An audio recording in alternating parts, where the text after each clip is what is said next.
ಇಂಡಿ ತಾಲೂಕಿನ ಅಗರಖಿಳ ಗ್ರಾಮದ ಕೆಳಗಿನ ಶ್ರೀ ಶಂಕರಲಿಂಗ ದೇವಾಲಯದ ನೂತನ ಕಟ್ಟಡದ ಉದ್ಘಾಟನೆ ಹಾಗೂ ಮೂರ್ತಿಗಳ ಪ್ರಾಣ ಪ್ರತಿಷ್ಠಾಪನೆಯ ಸಮಾರಂಭ ಅದ್ಧೂರಿಯಾಗಿ ದಿನಾಂಕ 5/9/2024 ಗುರುವಾರ ನಡೆಯಿತು.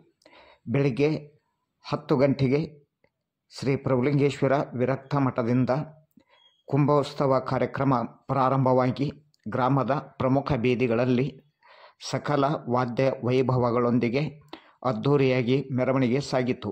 ಈ ಸಂದರ್ಭದಲ್ಲಿ ಕನಿಷ್ಠ 250ಕ್ಕಿಂತ ಅಧಿಕ ರೀತಿಯಲ್ಲಿ ಸುಮಂಗಲಿಯರು ಕುಂಭಗಳನ್ನು ತೆಗೆದುಕೊಂಡು ಮೆರವಣಿಗೆಯಲ್ಲಿ ಭಾಗವಹಿಸಿದ್ದರು. ತದನಂತರ ಗ್ರಾಮದ ಪ್ರಮುಖ ಬೀದಿಗಳಲ್ಲಿ ಅದ್ಧೂರಿಯಾಗಿ ಮೆರವಣಿಗೆ ಸಾಗಿ ನಂತರ ಕೆಳಗಿನ ಶ್ರೀ ಶಂಕರಲಿಂಗ ದೇವಾಲಯಕ್ಕೆ ಮೆರವಣಿಗೆ ಆಗಮಿಸಿತು. ತದನಂತರ ಆಗಮಿಸಿದ ಪರಮ ಪೂಜ್ಯರ ಅಮೃತ ಹಸ್ತದಿಂದ ಕಟ್ಟಡದ ಉದ್ಘಾಟನಾ ಸಮಾರಂಭ ಕಾರ್ಯಕ್ರಮ ನೆರವೇರಿತು. ಅದೇ ರೀತಿಯಾಗಿ ಮೂರ್ತಿಗಳ ಪ್ರಾಣ ಪ್ರತಿಷ್ಠಾಪನೆಯ ಕಾರ್ಯಕ್ರಮ ಜರುಗಿತು. ಈ ಕಾರ್ಯಕ್ರಮ ಮುಗಿದ ನಂತರ ಧರ್ಮಸಭೆ ಕಾರ್ಯಕ್ರಮ ಪ್ರಾರಂಭವಾಯಿತು. ಧರ್ಮಸಭೆಯ ಸಕಲ ಪಾವನ ಸಾನ್ನಿಧ್ಯ ಸ್ಥಾನವನ್ನು ವಹಿಸಿಕೊಂಡಿರುವ ಪರಮ ಪೂಜ್ಯರು ಇಂತಿದ್ದಾರೆ. ಶ್ರೀ ಶಟಸ್ಥಲ ಬ್ರಹ್ಮಿ ಡಾಕ್ಟರ್ ವಿಶ್ವಾರಾಧ್ಯ ಮಳೇಂದ್ರ ಶಿವಾಚಾರ್ಯರು ಅಫ್ಜಲ್ಪುರ್, ಶ್ರೀ ಶಟಸ್ಥಲ ಬ್ರಹ್ಮಿ ಅಭಿನವ ಮುರುಗೇಂದ್ರ ಶಿವಾಚಾರ್ಯರು ಶಿರ್ಷಾಡ್, ಶ್ರೀ ಮನ್ನಿರಂಜನ ಪ್ರಣವ ಸ್ವರೂಪಿ ಶಿವಬಸವರಾಜೇಂದ್ರ ಮಹಾಶಿವಯೋಗಿಗಳು ಖೇಡ್ಗಿ, ಶ್ರೀ ಶಟಸ್ಥಲ ಬ್ರಹ್ಮಿ ರಾಚೋಟೇಶ್ವರ ಶಿವಾಚಾರ್ಯರು ತಡವಲಗ, ಶ್ರೀ ಶಟಸ್ಥಲ ಬ್ರಹ್ಮಿ 108 ಶಿವಯೋಗಿ ಶಿವಾಚಾರ್ಯರು ಸಂಸ್ಥಾನ ಹಿರೇಮಠ ಪಾನಮಂಗಳೂರು, ಶ್ರೀ ಮನ್ನಿರಂಜನ ಪ್ರಣವ ಸ್ವರೂಪಿ ಅಭಿನವ ಪ್ರಭುಲಿಂಗ ಮಹಾಶಿವಯೋಗಿಗಳು ಅಗರಖೇಡ, ಶ್ರೀ ಮನ್ನಿರಂಜನ ಪ್ರಣವ ಸ್ವರೂಪಿ ಅಭಿನವ ಶಿವಲಿಂಗೇಶ್ವರ ಮಹಾಶಿವಯೋಗಿಗಳು ರೋಡ್ಗಿ, ಶ್ರೀ ಶ್ರೀ ಶ್ರೀ ಭಾಸ್ಕರಾನಂದ ಮಹಾಸ್ವಾಮಿಗಳು 3 ಜಾವಾದೀಶ್ವರ ಮಠ ಬರಡೋಲ್, ಶ್ರೀ ಪರಮ ಪೂಜ್ಯರಾದ ಶಂಕರಾನಂದ ಮಹಾಸ್ವಾಮಿಗಳು ಆಳೂರು ಮತ್ತು ಚಳಕಾಪುರ, ಪರಮ ಪೂಜ್ಯರಾದ ಅಭಿನವ ಸಿದ್ಧಾನಂದ ಮಹಾಸ್ವಾಮಿಗಳು ಅಗರಖೇಡ್, ಶ್ರೀ ಮದ್ದಾನಿ ಮಹಾರಾಜರು ಶ್ರೀ ಅಮೋಘ ಸಿದ್ದೇಶ್ವರ ಮಠ ಬರಗುಡಿ ಹಾಗೂ ಸಾತಲಗಾಂವ್ ಪರಮ ಪೂಜ್ಯರು ಆಗಮಿಸಿ ಧರ್ಮಸಭೆಯಲ್ಲಿ ಪಾಲ್ಗೊಂಡಿದ್ದರು. ಅದೇ ರೀತಿಯಾಗಿ ಧರ್ಮಸಭೆಯ ವೇದಿಕೆಯ ಮೇಲೆ ಅನೇಕ ಪರಮ ಪೂಜ್ಯರು ತಮ್ಮ ಆಶೀರ್ವಚನ ಕಾರ್ಯಕ್ರಮವನ್ನು ನೆರವೇರಿಸಿಕೊಟ್ಟಿದ್ದಾರೆ. ಆ ಎಲ್ಲ ಪರಮ ಪೂಜ್ಯರು ನೆರವೇರಿಸಿಕೊಟ್ಟಿರುವ ಆಶೀರ್ವಚನವನ್ನು ವೀಕ್ಷಕರೇ ನಾವೆಲ್ಲರೂ ಕೇಳೋಣ ಬನ್ನಿ.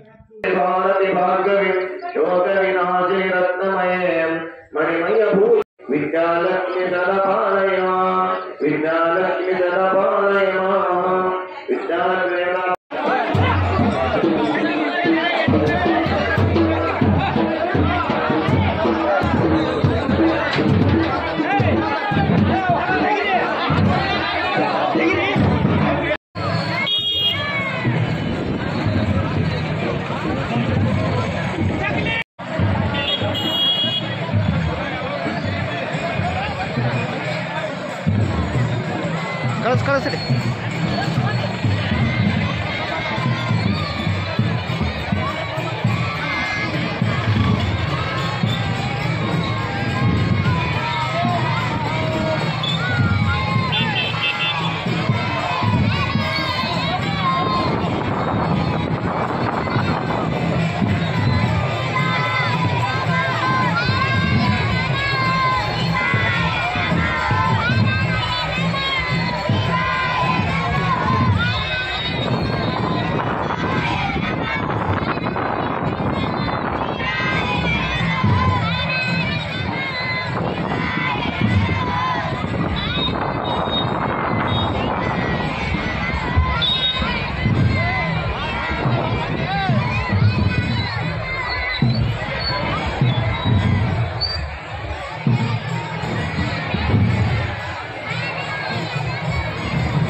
ಹೋಗ ಕಡೆ ಇಲ್ಲಿ ಬನ್ನಾರಾಗ್ಯಾವ ಈಗ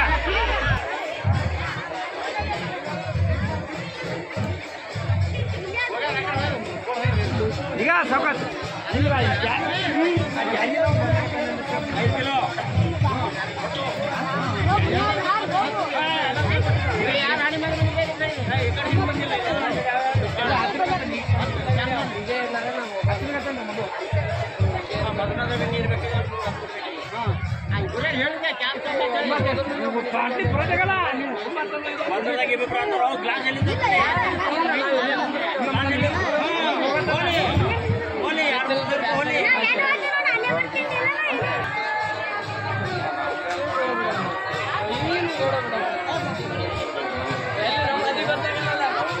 ಯಾವಲ್ಲಿಲ್ರಿ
ಈ ಕಡೆ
ನೋಡ್ರಿ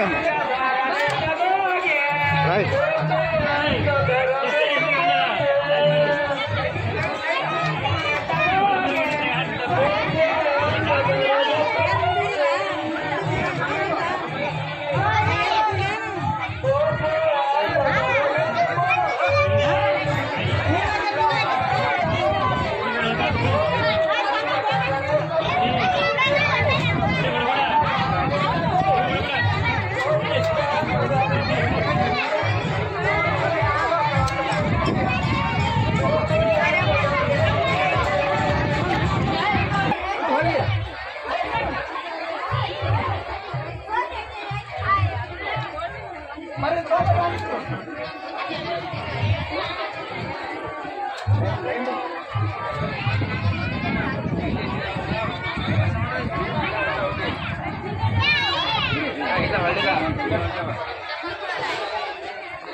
ನಾ ಇದ್ರಾಗ ನೋಡಿದೆ ಎಲ್ಲಿ ನೋಡ್ಬೇಕು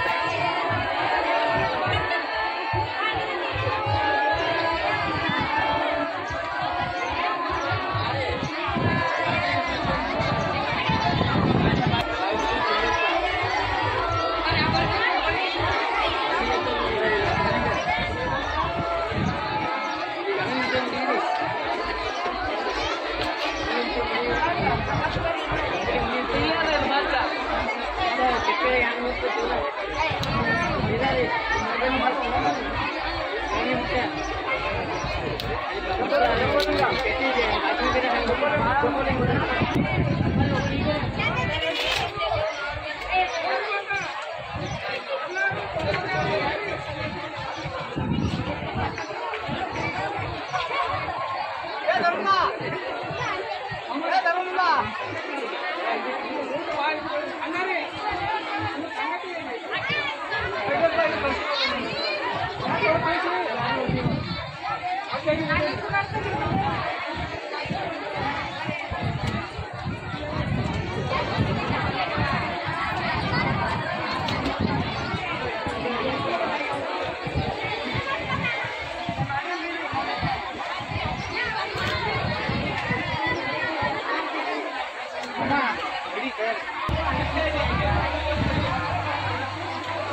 ಹೋಗಿನ.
ನಿಮ್ಮೊಳಗಿನ ನ್ಯಾರಮ್ಮ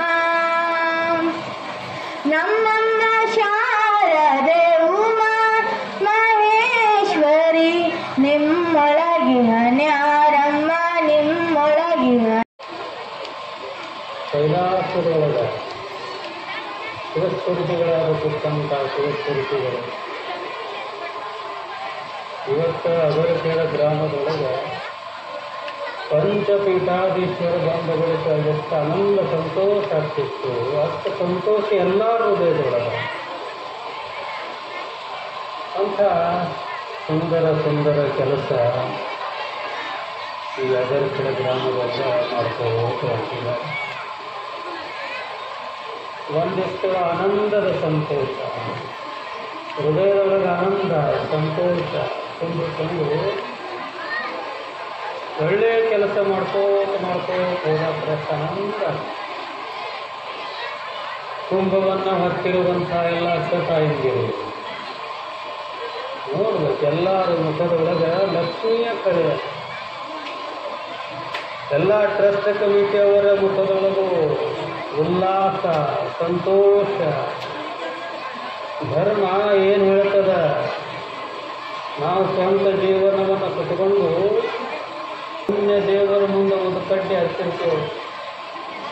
ತಾ ಸ್ವಂತ ಸುತ್ತಗೋತು ಎಲ್ಲ ಕಡೆ ಸುವಾಸನ. ಅದು ದೇವರ ಮುಂದರೆ ತನ್ನ ಧರ್ಮ ಅದು ಬಿಡೋದಿಲ್ಲ. ಸುಮ್ಮನೆ ಎಲ್ಲರಿಗೂ ಒಳ್ಳೆಯದಾಗಿ ದೇವಸ್ಥಾನದೊಳಗೆ ನಾವು ಕರ್ಪುರ ಅದು ಹೇಳ್ತಾರೆ ಮಸ್ತಾಗಿ ಜೀವನ ಸುತ್ತಗೋ, ಎಲ್ಲರ ಜೀವನದಾಗ ಹಿಂಗೆ ಬೆಳಕು ಮಾಡು, ನೀರು ಸುತ್ತಗೋ, ಎಲ್ಲರಿಗೂ ಬೆಳಕು. ಉಡಕಡ್ಡಿ ಸುತ್ತ ಬಳಿಕ ಒಂದು ಸ್ವಲ್ಪ ದೂರಿ ಉಳಿತದ. ನಾ ಪುಟ್ಟಿನ ತದ ಸ್ವಲ್ಪ ಹೇಳ್ತದ, ಕರ್ಪುರ ಅದು ಕೂಡ ಹೇಳೋದಿಲ್ಲ. ಹೌದಾ? ಇಂಥ ಕೆಲಸಗಳು ನಾವು ಮಾಡ್ಕೊಂಡು ಎಷ್ಟು ಚಂದ, ಎಷ್ಟು ಸಂತೋಷ. ದೇವಸ್ಥಾನದಾಗ ತೆಂಗಿನಕಾಯಿ ನಾವು ಹೊಡಿತೀವಿ. ತೆಂಗಿನಕಾಯಿ ಭಾಳ ಬೆರುತ್ತ. ಒಂದು ಏಟ ಹೊಡಿ, ಎರಡು ಏಟ ಹೊಡಿತದ. ಈ ನಮ್ಮ ತಲೆಗುರುಡೆ ಒಂದು ತೆಂಗಿನಕಾಯಿ. ಇಂಥ ದೇವಸ್ಥಾನದೊಳಗೆ ಬಂದು ಅದನ್ನು ಒಡೆದು ಬಿಟ್ಟರೆ ಅಂಥ ಆನಂದ. ಅಂಗಡಿ ಒಳಗೆ ನೀವು ಹೋಗಿರ್ತೀರಿ, ತೆಂಗಿನಕಾಯಿ ಎಷ್ಟು 10 ರೂಪಾಯಿ. ಅವ್ರು 10 ರೂಪಾಯಿ ಹೇಳಿದ್ರೆ ನೀವು 8 ರೂಪಾಯಿ ಮಾಡ್ತೀರಿ. ಅವ್ರು 8 ರೂಪಾಯಿ ಹೇಳಿದ್ರೆ 5 ರೂಪಾಯಿಗೆ ಕೊಡು ಅಂತೀರಿ. ಅಂಗಡಿ ಒಳಗೆ ಅಷ್ಟು ವ್ಯವಹಾರ, ಅಷ್ಟು ಜಿಕೇರಿತನ ಮಾಡಿ ತಂದಳು ತೆಂಗಿನಕಾಯಿ. ಹಿಂಗೆ ತಂದು ಒಡೆದಳು.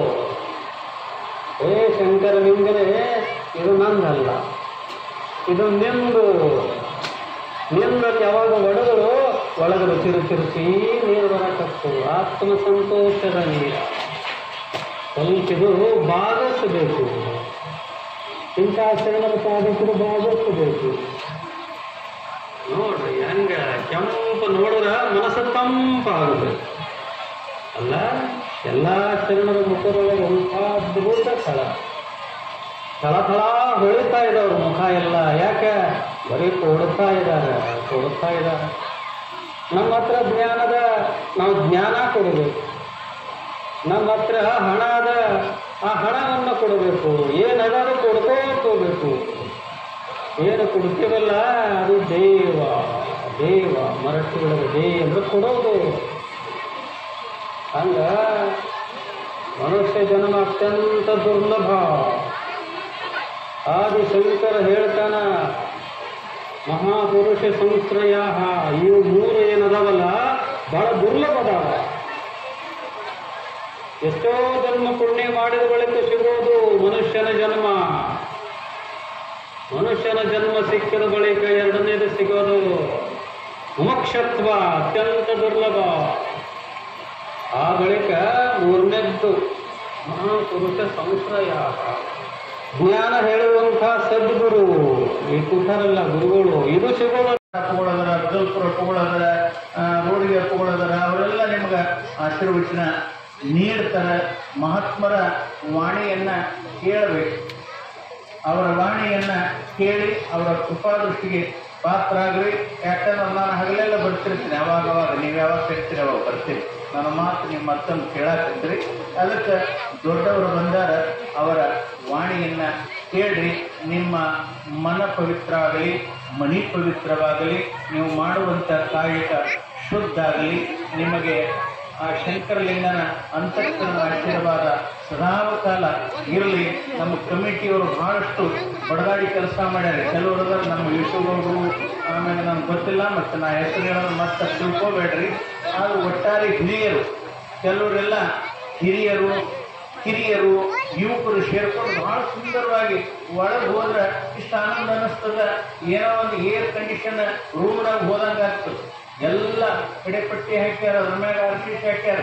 ಸುಮ್ಮನೆ ದ್ಯಾಸರೈತು ಮನಿ ಅಂತಂದ್ರೆ ಬಂದು ಕುತ್ಕೊಂಡು ಶಂಕರಲಿಂಗನ ಧ್ಯಾನ ಮಾಡಿದ್ರೆ ನಮ್ಮ ಪಾಪ ಎಲ್ಲ ಪರಿಹಾರ ಆಗ್ತದೆ. ನಮಗೆ ಸುಖ ಸಿಗ್ತದೆ, ನಮಗೆ ಆನಂದ ಸಿಗ್ತದೆ, ಐಶ್ವರ್ಯ ಸಿಗ್ತದೆ. ಆ ನಿಟ್ಟಿನೊಳಗೆ ಆ ಶಂಕರಲಿಂಗನ ಕೃಪಾ ನಿಮ್ಮೆಲ್ಲರ ಮೇಲೆ ಆಗಲಿ. ಎಲ್ಲ ಮಹಾತ್ಮರ ಆಶೀರ್ವಾದ ಕೇಳಿ ಪುನೀತರಾಗೋಣ ಅಂತ ಹೇಳಿ, ಗುಡಿ ಗೋಪುರ ಮೂರ್ತಿ ಪ್ರತಿಷ್ಠಾಪನೆ ಹೀಗೆ 10 ಹಲವು ಕಾರ್ಯಕ್ರಮಗಳ ದಿವ್ಯ ಸಾನ್ನಿಧ್ಯವನ್ನು ಕರುಣಿಸಿ ತಮ್ಮೆಲ್ಲರಿಗೂ ದರ್ಶನ ಆಶೀರ್ವಾದವನ್ನು ನೀಡುತ್ತಿರುವ ಅಫ್ಜಲ್ಪುರ ಮಳೇಂದ್ರ ಮಠದ ಡಾಕ್ಟರ್ ವಿಶ್ವಾರಾಧ್ಯ ಮಳೇಂದ್ರ ಶಿವಾಚಾರ್ಯ ಪೂಜ್ಯರಲ್ಲಿ ಅನಂತ ಪ್ರಣಾಮಗಳನ್ನು ಸಲ್ಲಿಸಿ, ಹಿರಿಯರು ಮಾರ್ಗದರ್ಶಕರೂ ಆಗಿರುವ ತಪಸ್ವಿಗಳೂ ಆಗಿರುವ ಕೇಳ್ಗಿ ವಿರಕ್ತ ಮಠದ ಪರಮ ಪೂಜ್ಯರು, ಮಾತೃವಾತ್ಸಲ್ಯದ ಪೂಜ್ಯರಾಗಿರುವ ಮನ್ನಿರಂಜನ ಪ್ರಣವ ಸ್ವರೂಪಿ ಶಿವಬಸವ ಮಹಾಸ್ವಾಮಿಗಳ ಪೂಜ್ಯರ ಪಾದದಲ್ಲೂ ಕೂಡ ಪ್ರಣಾಮಗಳನ್ನು ಸಲ್ಲಿಸಿ, ನಿಮ್ಮ ಗ್ರಾಮದ ಪೂಜ್ಯರು ಈ ಕಾರ್ಯಕ್ರಮದ ನೇತೃತ್ವವನ್ನು ವಹಿಸಿಕೊಂಡು ಸದಾಕಾಲ ಅಗರಕೇಡ್ ಗ್ರಾಮದೊಳಗೆ ಭಕ್ತಿ ಭಾವ ಪರಸ್ಪರ ಸ್ನೇಹದ ಒಂದು ಸೃಷ್ಟಿಯನ್ನು ಸೃಷ್ಟಿಸುತ್ತಿರುವ, ವರ್ಷ ಪುರಾಣ ಪ್ರವಚನಗಳನ್ನು ಆಚರಣೆ ಮಾಡಿಕೊಂಡು ಸಂತ ಮಹಾಂತರನ್ನು ಕರೆಸುತ್ತಾ ಅವಕಾಶವನ್ನು ಭಕ್ತರಿಗೆ ಕಲ್ಪಿಸುತ್ತಿರುವ ಪೂಜ್ಯರು, ಆತ್ಮೀಯರು, ಸ್ನೇಹಿತರು, ಸೋದರ ಸಮಾನರು ಆಗಿರುವ ಮನ್ನಿರಂಜನ ಪ್ರಣವ ಸ್ವರೂಪಿ ಪ್ರಭುಲಿಂಗ ಮಹಾಸ್ವಾಮಿಗಳಲ್ಲೂ ಕೂಡ ಪ್ರಣಾಮಗಳನ್ನು ಸಲ್ಲಿಸಿ, ಈ ಕಾರ್ಯಕ್ರಮದಲ್ಲಿ ಪಾವನ ಸಾನ್ನಿಧ್ಯವನ್ನು ವಹಿಸಿ ಮೂರ್ತಿ ಪ್ರತಿಷ್ಠಾಪನೆಯನ್ನು ಮಾಡಿ ಅದಕ್ಕೆ ಜೀವ ಕಳೆಯನ್ನು ತುಂಬಿ ಬಂದೇರಿ ಹೋಮ ಹವನಿಗೆ ನಾವು ಇದು ಮಾಡೋದಿಲ್ಲ. ಯಾಕಂದ್ರೆ ಹೆಚ್ಚಿನ ಪ್ರಮಾಣದೊಳಗೆ ತಾಯಿಯಿಂದಲೇ ಕುಂತೀವಿ. ತಾಯಿ ಅಂತಂದ್ರೆ ನಾರಿ ಅಂತಂದ್ರೆ ಆದಿಶಕ್ತಿ ಸ್ವರೂಪ. ಅವರಿಗೆ ಅಷ್ಟೇ ಶಾಂತ ರೂಪದೊಳಗೆ ನೋಡೋದೇ ಚಲೋ. ಭದ್ರಕಾಳಿ ಆಗುವುದು ನಾವು ನೋಡೋಕ್ಕಾಗೋದಿಲ್ಲ. ಹಂಗೆ ನಿಮ್ಗೆ ಶಾಂತತೆ ಇರೋದ್ರಾಗೆ ನಮ್ಮ ಭಾಷಣವನ್ನು ಮುಗಿಸ್ತೀವಿ. ಉಪನಿಷತ್ತದೊಳಗೆ ಒಂದು ಕತೆ ಬರ್ತದೆ, ಬಹಳ ಸುಂದರವಾದ ಕತೆ. ಏನು ಅಂತಂದ್ರೆ ಸನಂದ ಮಹರ್ಷಿಗಳು ಅಂತ ಒಬ್ಬರು ಮಹರ್ಷಿಗಳು ಇರ್ತಾರೆ. ಆ ದೊಡ್ಡ ಜ್ಞಾನಿಗಳು ಸನಂದ ಮಹರ್ಷಿಗಳು. ಆ ಜ್ಞಾನಿಗಳು ಇಡೀ ಆಯುಷ್ಯ ಪುಣ್ಯವನ್ನೇ ಮಾಡಿ ಉಪನಿಷತ್ತುಗಳನ್ನ, ವೇದಗಳನ್ನ, ಸಂಸ್ಕೃತವನ್ನ ಅಧ್ಯಯನ ಮಾಡಿ ಇಡೀ ಜೀವನವನ್ನ ಸಾತ್ವಿಕವಾಗಿ ಕಳೆದು ಯಾರೇ ಭೂಮಿ ಮೇಲೆ ಬಂದರೂ ಕೂಡ ಇದು ಮೃತ್ಯು ಲೋಕ ಅಂತ ಅನಿಸ್ಕೊಂಡದ್ದು. ಇದು ಯಾವುದು ಮೃತ್ಯು ಲೋಕ. ಇಲ್ಲಿ ಯಾರು ಬಂದರೂ ಕೂಡ ಮೃತ್ಯುವನ್ನ ಒಪ್ಪಿಕೊಳ್ಳಲೇಬೇಕು, ಅಪ್ಪಿಕೊಳ್ಳಲೇಬೇಕು. ಇವೆಲ್ಲ ನೋಡಿರಿ ಇತಿಹಾಸ. ಶ್ರೀಕೃಷ್ಣ ಪರಮಾತ್ಮ ಬಂದಿದ್ದ, ನಾರಾಯಣ ಸ್ವರೂಪ ವಿಷ್ಣುವಿನ ರೂಪವಾದಂತಹ ಶ್ರೀರಾಮಚಂದ್ರ ಬಂದಿದ್ದ. ಯಾರು ಬಂದರೂ ಕೂಡ ಈ ಭೂಮಿ ಮೇಲೆ ಶಾಶ್ವತವಾಗಿ ಯಾರೂ ಉಳಿದಿಲ್ಲ. ಎಲ್ಲರೂ ಒಂದಿನ ಒಂದಿನ ಮೃತ್ಯುವನ್ನ ಹೊಂದಿ ಹೋಗ್ಯಾರ. ಹಂಗ ಈ ಸನಂದ ಮಹರ್ಷಿಗಳಿಗೂ ಸಮಯ ಬಂತು. ಯಾವ ಸಮಯ ಅಂದ್ರೆ ಸಾವಿನ ಸಮಯ ಬಂತು. ಸಾವಿನ ಸಮಯ ಬಂದಾಗ ಮಹಾತ್ಮರು ಸದಾಕಾಲ ಶಿವನ ಧ್ಯಾನವನ್ನ ಮಾಡಿದಂತ ಸನಂದ ಮಹರ್ಷಿಗಳಿಗೆ ಕೈಲಾಸದಿಂದ ಶಿವದೂತರು ಬಂದರು ಕರ್ಕೊಂಡು ಹೋಗಕ್ಕೆ. ಶಿವದೂತರು ಕರ್ಕೊಂಡು ಹೋಗಕ್ಕೆ ಶಿವದೂತರು ಬಂದಾಗ ಸನಂದ ಮಹರ್ಷಿಗಳು ಶರಣರು ಅಂದ್ರೆ ಮರಣವೇ ಮಹಾನವಮಿ ಅನ್ನುವಂಥವ್ರು ಬಹಳ ಸಂತೋಷದಿಂದ ಒಪ್ಪಿಕೊಂಡು, ಸಾಕು ನಾನು ಇಲ್ಲಿವರೆಗೂ ಭೂಮಿ ಮೇಲೆ ಬದುಕೋಕೆ ಅವಕಾಶ ಕೊಟ್ಟಾನ ಭಗವಂತ, ನಡಿ ಹೋಗೋಣ ಅಂದರು ಸನಂದ ಮಹರ್ಷಿಗಳು. ಹೊರಟಬೇಕಾದ್ರೆ ಸನಂದ ಮಹರ್ಷಿಗಳು ಯಾವುದು ಒಂದು ನರಕ. ಸ್ವರ್ಗ ಇನ್ನೂ ಮೇಲಿತ್ತು, ನರಕ ಇಲ್ಲೇ ಕಾಲಾಗಿತ್ತು. ಸನಂದ ಮಹರ್ಷಿಗಳಂದ್ರು ಸ್ವರ್ಗಕ್ಕಂತೂ ಹೋಗೋದು ಅದೇ ಆದ ನಾವು, ಆದ್ರೆ ಒಂದು ಸಲ ನರಕ ನೋಡ್ಕೊಂಡು ಯಾಕೆ ಹೋಗ್ಬಾರ್ದು ಅಂದ್ರೆ ಸನಂದ ಮಹರ್ಷಿಗಳು. ಹೋಗ್ಬೇಕಾದ್ರೆ ನರಕ ಒಂದ್ಸಲ ನೋಡ್ಕೊಂಡು ಯಾಕೆ ಹೋಗ್ಬಾರ್ದು. ಅವಾಗ ಶಿವದೂತರಂದ್ರು, ಇಲ್ರಿ ನಿಮ್ಮಂತ ಮಹಾತ್ಮರು ನರಕಕ್ಕೆ ಹೆಂಗೆ ಕರ್ಕೊಂಡು ಹೋಗೋದು, ಬೇಡ ಮಹರ್ಷಿಗಳೇ ನಡ್ರಿ ಹೋಗೋಣ ಅಂದಾಗ ಸನಂದ ಮಹರ್ಷಿಗಳು ಬಿಡ್ಲೇ ಇಲ್ಲ, ಒಪ್ಪಲೇ ಇಲ್ಲ. ನಾನು ನರಕ ನೋಡೋನೇ ಅಂದ್ರು. ಸರಿ ಅಂತ ಹೇಳಿ ಮಹರ್ಷಿಗಳ ಆಸೆಯನ್ನ ಈಡೇರಿಸುವ ಸಲುವಾಗಿ ಶಿವದೂತರು ಯಮಲೋಕದೊಳಗೆ ಕರ್ಕೊಂಡು ಹೋದ್ರು. ಯಮಲೋಕದೊಳಗೆ ಹೋದಾಗ ನೀವೆಲ್ಲ ಊಹೆ ಮಾಡಬಹುದು, ಯಮಲೋಕದೊಳಗೆ ಏನು ನಡೀತಿರ್ತದೆ. ಪಾಪಿಗಳಿಗೆ ಹಿಂಸೆಯನ್ನ ಕೊಡುವಂಥದ್ದು, ದಂಡನೆಯನ್ನ ಕೊಡುವಂಥದ್ದು, ಶಿಕ್ಷಿಸುವಂಥದ್ದು ಆ ಲೋಕದೊಳಗೆ ನಡೀತಿರ್ತದೆ.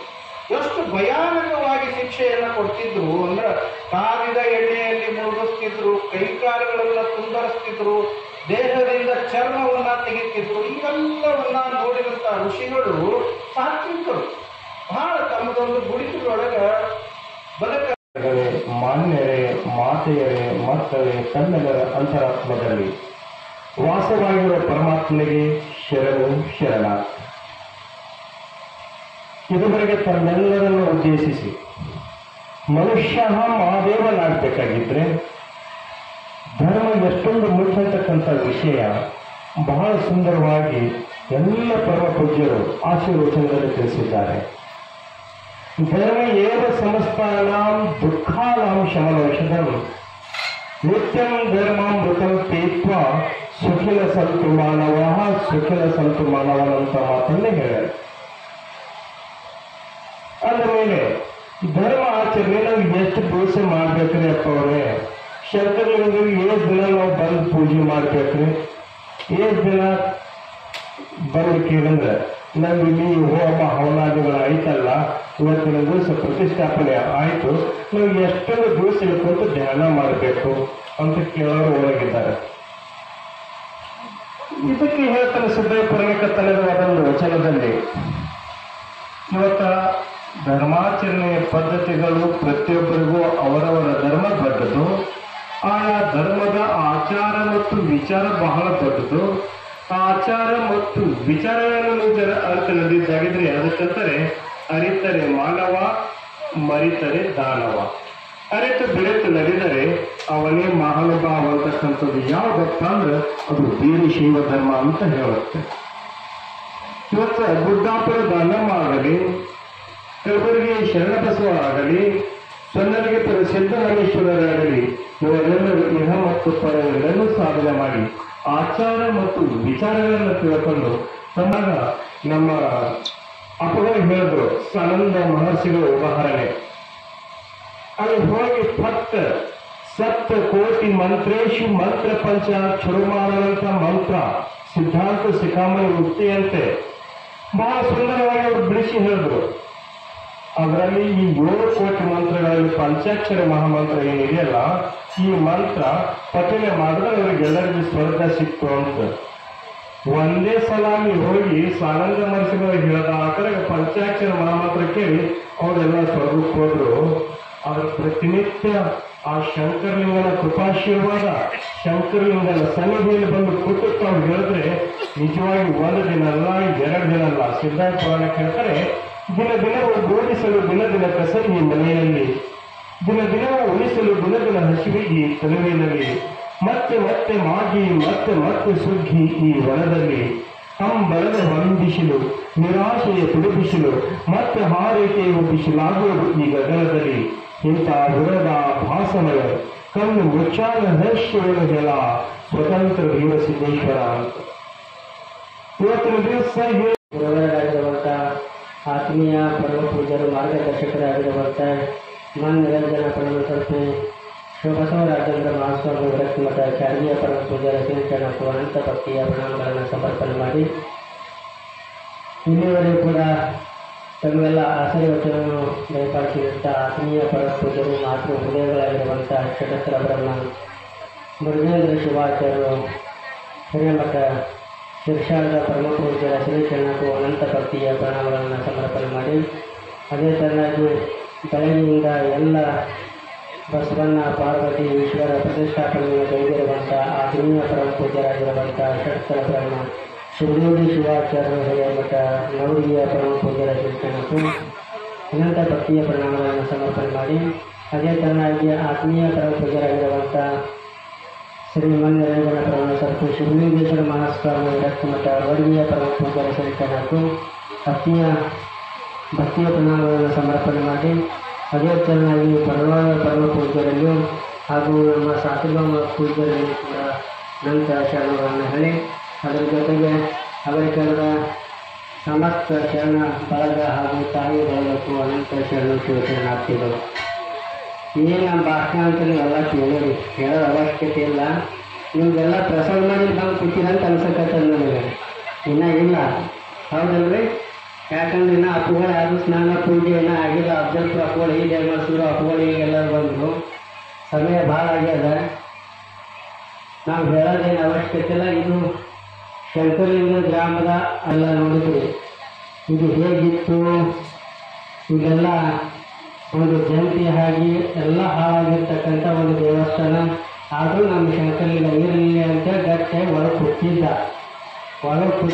ಇನ್ನು ಭಾಳ ದಿವಸ ಎಷ್ಟು ದಿವಸ ಕೂದಲು ನಮ್ಮ ಗುಡ ಅಂತೇಳಿ ಏನು ಬೇಡ ನನ್ನ ಭಕ್ತರು ನಾನು ಬರ್ತೀನಿ ಅಂತೇಳಿ ಹೊರಗೆ ಬಂದ. ಇವತ್ತು ನೆಲೆಗಳು ನನ್ನ ಶಂಕರಲಿಂಗ ಅನ್ನುವಂಥದ್ದನ್ನು ಈ ಸಂದರ್ಭಕ್ಕೆ ಇಷ್ಟಪಡ್ತೇನೆ. ಅದೇ ಚೆನ್ನಾಗಿ ಎಲ್ಲ ನಮ್ಮ ಪರಮ ಪೂಜ್ಯರು ಬಂದು ನೋಡ್ರಿ, ಇವತ್ತು ನಮ್ಮ ಊರ ಅದಕ್ಕೆ ಏನಾಗಿದೆ ಅಂತ ಕೇಳಿದ್ರೆ, ಸ್ವರ್ಗ ಎಲ್ಲಾದರೂ ಇದೆ ಅಂತ ಕೇಳಿದ್ರೆ ಈ ಎಲ್ಲ ನಮ್ಮ ದೈವ ಕೂತು ಏನು ಕೇಳಕತ್ತಿಲ್ಲ. ಇಲ್ಲೇ ನಿಜವಾದ ಶಂಕರಲಿಂಗ ಅದಾನ ಅನ್ನುವಂಥ ರೀತಿ ಒಳಗೆ ತಾವೆಲ್ಲ ಭಾವಿಸಿಕೊಂಡು ಒಳ್ಳೆ ಬೆಳಗ್ಗೆಯಿಂದ ಶ್ರೀಮಠಗಳಿಂದ ಇಲ್ಲಿವರೆಗೂ ಕೂಡ ತುಂಬ ಮೆರವಣಿಗೆ, ಭವ್ಯವಾದ ಮೆರವಣಿಗೆ ಕೂಡ ಸಾಗಿ ಬಂತು. ಅದರ ಜೊತೆಗೆ ಎಲ್ಲ ತಾಯಂದರು ಕೂಡ ಬಂದು ಇದೆಲ್ಲ ಪ್ರಾಣ ಪ್ರತಿಷ್ಠಾಪನೆ ಕಾರ್ಯಕ್ರಮವನ್ನು ಕೈಗೊಂಡ್ರಿ, ಪೂಜೆಯನ್ನು ಕೈಗೊಂಡಿತ್ತು.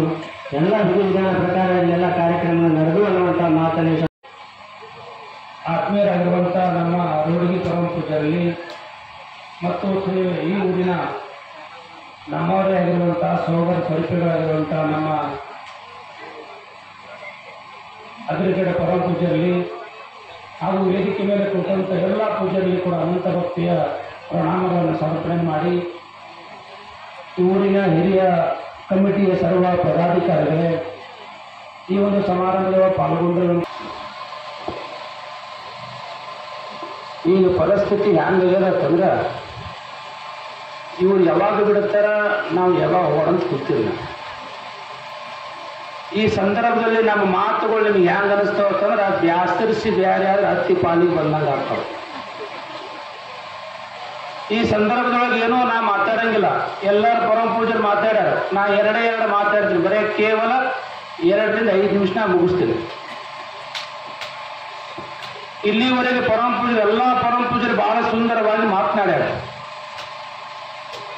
ನಮ್ಮ ಸಿರಿಶಾಡ ಪರಮ ಪೂಜರು ಬಹಳ ಸುಂದರವಾಗಿ ಮಾತನಾಡಿದ್ದಾರೆ, ಕೇಡಗಿ ಪರಮ ಪೂಜರು ಸುಂದರವಾಗಿ ಮಾತನಾಡಿದ್ದಾರೆ, ನಿಮ್ಮೂರಿನ ಪರಮ ಪೂಜರು ಎಲ್ಲ ಪರಮ ಪೂಜರು ಕೂಡ ಬಹಳ ಸುಂದರವಾಗಿ ಮಾತನಾಡಿದ್ದಾರೆ. ಜೀವನದೊಳಗ ಇವೆಲ್ಲ ಬೇಕಾಗುತ್ತೆ. ಧರ್ಮ ಏವ ಸಮಸ್ತಾನಾಂ ದುಃಖಾನಂ ಶಮನೌಷಧಂ. ಎಲ್ಲಿ ಧರ್ಮ ಇರ್ತದೆ ಅಲ್ಲಿ ದುಃಖ ಇರಂಗಿಲ್ಲ ಅಂತ ಶಾಸ್ತ್ರ ಹೇಳ್ತದೆ. ಒಮ್ಮೆ ಏನಾಗಿತ್ತು ಅಂತಂದ್ರೆ, ಒಮ್ಮೆ ಅರ್ಜುನಗ ಶ್ರೀಕೃಷ್ಣ ಪರಮಾತ್ಮನಿಗೆ ಅರ್ಜುನ ಕೇಳ್ತಾನ. ಏನು ಕೇಳ್ತಾನ ಅಂತಂದ್ರೆ, ಯಾಕಪ್ಪ ನಮ್ಮ ದುಃಖ ಯಾಕೆ ಬರ್ತ ಅಂತ ಕೇಳ್ದ. ಆಗ ಶ್ರೀಕೃಷ್ಣ ಪರಮಾತ್ಮ ಅರ್ಜುನಿಗೆ ಹೇಳ್ದ, ನೋಡಪ್ಪ, ಎದಕ್ಕ ಜನನದ, ಎದಕ್ಕ ಹುಟ್ಟದ, ಅದಕ್ಕೆ ದುಃಖ ಬರ್ತಂತ ಹೇಳ್ದ. ಹಾಗಾದ್ರೆ ದುಃಖದ ಕಾರಣ ಏನಪ್ಪಾ? ಜನನ ಆತೈತಿ. ಈ ಜನನ ಆಗ್ಲಿಕ್ಕೆ ಕಾರಣ ಬೇಕಲ್ಲ, ಈ ಜನನ ಕೂಡ ಯಾಕೆ ಆಗ್ತದ ಅಂತ ಶ್ರೀಕೃಷ್ಣ ಪರಮಾತ್ಮನಿಗೆ ಅರ್ಜುನ ಕೇಳ್ದ. ಆಗ ಶ್ರೀಕೃಷ್ಣ ಪರಮಾತ್ಮ ಹೇಳ್ತಾನ, ನೋಡಪ್ಪ, ಜನನ ಆಗ್ಲಕ್ಕೆ ಕಾರಣ ಕರ್ಮದಿಂದ ಆಗ್ತದ. ಕರ್ಮ ಅಂತ ಹೇಳ್ದ. ಮನುಷ್ಯನಿಗೆ ಕರ್ಮ ಯಾಕೆ ಬರ್ತದ ಅಂತ ಕೇಳ್ದ. ಮತ್ತೆ ಮನುಷ್ಯನಿಗೆ ಕರ್ಮ ಯಾಕೆ ಬರ್ತಾವ ಅಂತಂದ್ರೆ ಅರಿಷಡ್ವರ್ಗಗಳಿಂದ ಬರ್ತದ. ಕಾಮ, ಕ್ರೋಧ, ಲೋಭ, ಮೋಹ, ಮದ, ಮಸ್ತರಾದಿಗಳಿಂದ ಮನುಷ್ಯನಿಗೆ ಕರ್ಮ ಬರ್ತದ. ಕರ್ಮದಿಂದ ಜನನ ಆಗ್ತದ, ಜನನದಿಂದ ದುಃಖ ಬರ್ತದ, ದುಃಖ ಬರ್ತದ. ಅದ್ರ ಸಲುವಾಗಿ ಮನುಷ್ಯನಿಗೆ ಎಲ್ಲ ಕಾರಣಗಳಿಂದ ದುಃಖ ಬರ್ತದ ಅಂತ ಹೇಳ್ದ. ಆಗ ಶ್ರೀಕೃಷ್ಣ ಪರಮಾತ್ಮನಿಗೆ ಅರ್ಜುನ ಕೇಳ್ತಾನೆ, ಯಪ್ಪ, ಈ ಎಲ್ಲ ದುಃಖಗಳ ಬಂಧನಗಳಿಂದ ನಾ ಬಿಡುಗಡೆ ಆಗಬೇಕಾದ್ರೆ, ನಾವೆಲ್ಲ ಬಿಡುಗಡೆ ಆಗಬೇಕಾದ್ರೆ ಏನು ಮಾಡ್ಬೇಕಂತ ಕೇಳ್ದ. ಈ ಎಲ್ಲ ದುಃಖಗಳಿಂದ ಬಂಧನಗಳಿಂದ ಬಿಡುಗಡೆ ಆಗಬೇಕಾದ್ರೆ ನೀ ಏನು ಮಾಡಬೇಕಪ್ಪ ಅಂತಂದ್ರೆ, ಎಲ್ಲಿ ಸತ್ಸಂಗವಾಗಿ ಕೂಡಬೇಕು, ಎಲ್ಲಿ ಪುರಾಣ ನಡೀತದ, ಎಲ್ಲಿ ಶಾಸ್ತ್ರ ನಡೀತದ, ಎಲ್ಲಿ ಪ್ರವಚನ ನಡೀತದ, ಎಲ್ಲಿ ಸತ್ಸಂಗ ನಡೀತದ, ಅಲ್ಲಿ ಹೋಗಿ ಕೂಡು, ನಿನ್ನ ದುಃಖ ನಿವಾರಣೆ ಆಗ್ತಂತ ಶ್ರೀಕೃಷ್ಣ ಪರಮಾತ್ಮ ಅರ್ಜುನಿಗೆ ಉಪದೇಶ ಮಾಡ್ದ.